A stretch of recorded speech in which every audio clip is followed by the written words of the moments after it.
So now that we've got this visualized, let's have a look and see how to use this section in order to analyze this protein. So if we look here, there's two tabs. There's the summary and there's the details. The details has the sequence, and the beauty about looking at the sequence here is that it shows you the secondary structures that we've discussed in class. If you see these wavy lines, it means alpha helix. If you see these arrows like this, it means beta pleated sheet. And the arrow shows you from which direction it's going, so it's always N to C. So you can see here, and you can also click on there or just highlight a certain bit of sequence, and then it will show in the viewer. So you can see that particular section of beta pleated sheet, and you can now be able to visualize how the structure turns into the 3D structure. So if we look for some alpha helix like this, if we were to highlight that and we look in there, there's the alpha helix.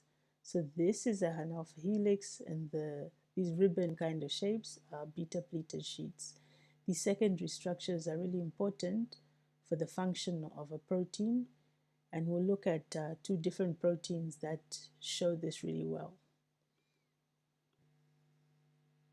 So if I do a quick search for keratin, here are the hits I get, and if I look at this number, any one of these, like this one is the one I chose, I can open it in 3NCD, and here I've got my keratin protein. This is an extreme example because keratin is only made of helices, and you can see that clearly here, which is really cool. And here you can see the spike protein from COVID, and it's quite a complicated molecule. So this is the one that you had the homework for. And you can see that you have some proteins that are pretty simple and other proteins which are much more complicated. And of course, if you look over here, you can go into details and see all the sequences that are there.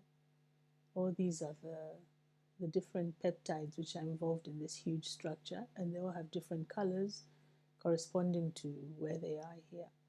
So the same thing is true where you can just select a bit of sequence, and when it's highlighted here, it means you'll be able to see it here.